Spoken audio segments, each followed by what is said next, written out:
I'm Matt Horowitz, Director of Marketing at Motorcars, and I'm standing here today with Cole Manz, co-founder of Manz Motor Company. And behind us today is a beautiful Defender 6x6 that Manz Motor Company has rebuilt and created this beautiful machine.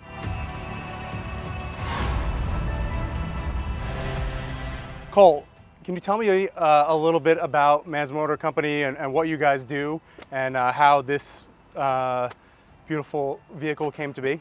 Yeah, so it's a father and son company, just me and my dad who build all of our vehicles. So we restore Land Rover Defenders for our clients. We'll import them a car from Europe.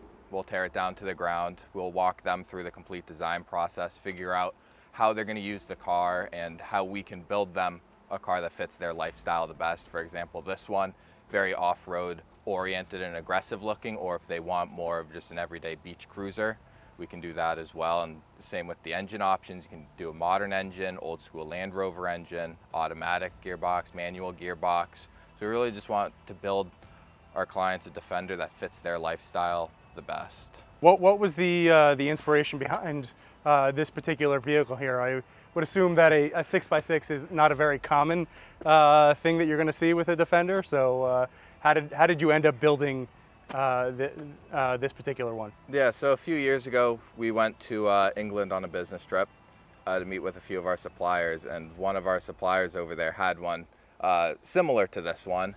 It was just this normal 6x6, and we saw it, and we know there's not many in the United States at all, so we thought we had to bring this over and try building one in the US and bring it to this market. So we met with another supplier out there that builds primarily overland Defenders for Africa, for safaris. They build a fully custom differential and a chassis extension.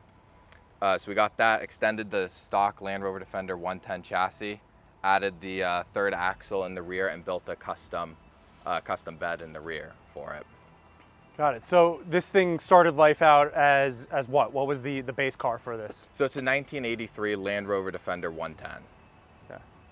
And then, so the normal 110 is not going to be a pickup though, right? This is something that was custom made for...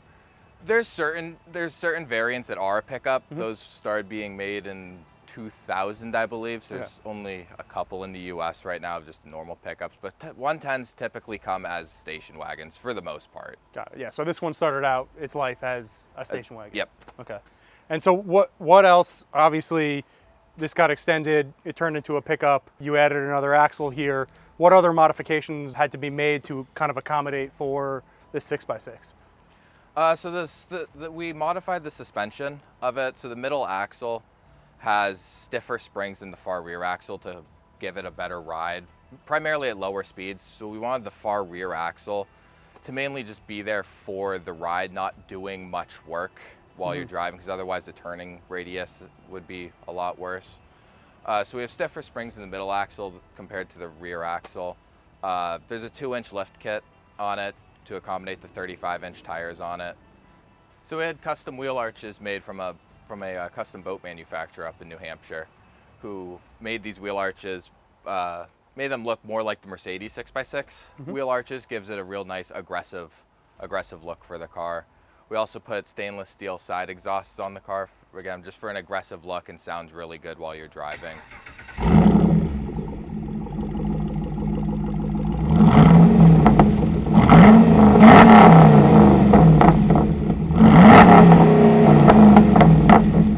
So it seems like there's a lot going on with this 6x6, and it's, I'm sure, not the typical operation for a differential. So can you tell me a little bit more about how this works and how you were able to bring this all together into this vehicle? Yeah, so everyday driving, it's 4-wheel drive. It's the front and middle axle.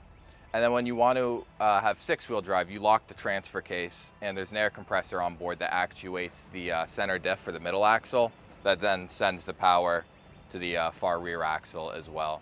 Looking at this thing, it looks like it's got a pretty unique and actually familiar color on this thing. What color paint is this? So it's a modern Aston Martin Zenon Grey. Okay, yeah, so we're obviously very familiar with Zenon Grey, and definitely one of the most popular colors for us here with Aston Martin. And then another definitely a unique thing that's similar to a lot of the other cars that we sell. Is it looks like you have a carbon fiber hood on this thing. Is that a real carbon fiber hood? Yeah, it's complete 100% carbon fiber.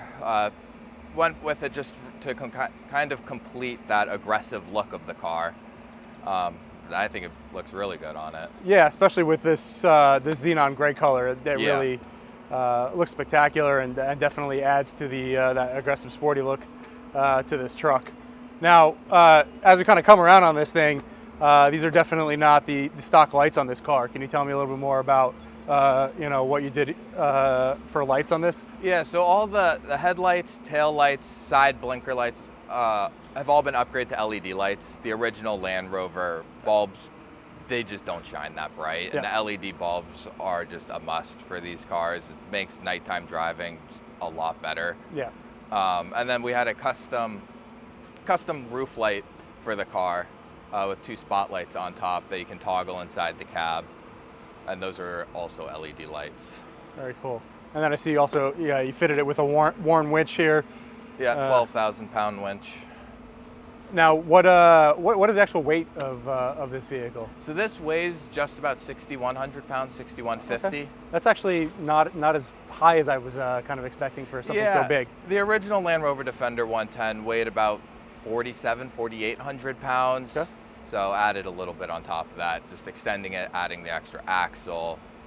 All right, well, you talked about before the great exhaust note from this thing, and obviously we have pretty significant weight to move. What do we have under the hood to help move this thing along? So it has the GM LS3 engine in it, the V8 out of the Corvette.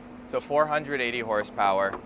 And then behind it, the transmission's a 6L80E transmission from GM, so 6-speed auto, same transmission you would find in like a Suburban or Silverado. So it shifts very smoothly. And then to accommodate all that power, we upgraded the transfer case. So the transfer case has a limited slip diff in it, and then upgraded internals as well. And then all 3 differentials on the axles have been upgraded, just to stronger internals on the diffs to again accommodate the increased power, going from 110 horsepower, 115 horsepower to what this has, 480 horsepower. That's significant. That's significant. Is there anything that you did to the motor at all to modify, or is this just a? It's just a stock GM crate engine, so 480 horsepower. Which is plenty of horsepower for this thing. Yeah. I mean, I'm sure you can slide around a bit with this if you wanted to. You could have some fun with it. And then I see also underneath here a Willwood master cylinder there. So I'm sure with the extra weight too, you needed to upgrade the brakes. Yeah, so we have Willwood brakes on all 3 axles. So 6 piston fronts, then 4 piston on each axle in the rear. Again, with the added weight and the added power of this car, we figured we need to increase its braking performance. Yeah, absolutely. And those brakes, they did it. So. No, I mean it certainly stops pretty well. I think that was the thing when you have this car from the 80s and with all this extra mass when driving it, I was like, is it gonna be hard to get this thing to slow down? But it definitely stops without any issue. Mm-hmm.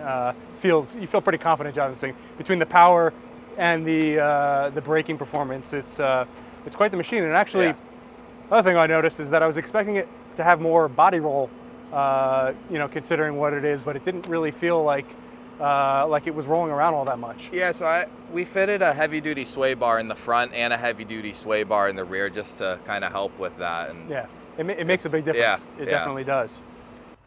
So you talked about the awesome performance upgrades of this thing, but what about the interior? I mean, it definitely has quite a bit of creature comforts that I wouldn't expect out of a 1983 Land Rover Defender. So what was done to this interior as you were rebuilding it?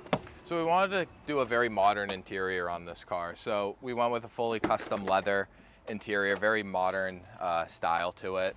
We have hand-woven leather from a company just nearby in Norwalk, Lance Woven. Okay. It's a custom woven leather for us. So all 4 doors have electric windows on it. All 4 seats are heated. Heated front windshield, heated rear windshield, Apple CarPlay in the car as well. We have a push-button shifter, so modern push-button shifter in the car. We wanted to go with like a modern seat, so we went with bucket seats for the front and then 2 captain seats in the rear. So it's a 2-on-2 setup. So there's a center console dividing both both rows of seats, front Nice. and rear. So. And also looking up in here, it looks like you have Alcantara headliner? Yep, Alcantara headliner in it. So any other upgrades to this as far as like, you know, existing systems that aside from the adding those luxury items to it? Yeah, so it has an upgraded AC/heat system to it. So with the GM LS engine, comes with a modern like AC compressor on it. So it's just a lot better than the old Land Rover one. Yeah, that makes sense. Having had some cars from the 80s, you Yep. definitely need the upgrade on that. Yeah. So we also have billet aluminum accessories in the interior, such as the door handles and the locking peg and the locking peg surround. Just makes a world of a difference compared to Land Rover's stock like plastic stuff. That's the same with the exterior. A lot of billet aluminum accessories on it. Just gives the car more solid and quality feel to it. Well, Cole, thank you so much for coming all the way down from New Hampshire today to talk about this really cool vehicle. You know, we're excited to have it here at Miller Motorcars. And you know, if you want to find out any more information about this this vehicle or any other special projects we may have along the way from Manz Motor Company, you can go to millermotorcars.com, or if you want to find out more about Manz Motor Company, you can head to... Yeah, they can find us at manzmotorcompany.com or reach out to us at info@manzmotorcompany.com for our email.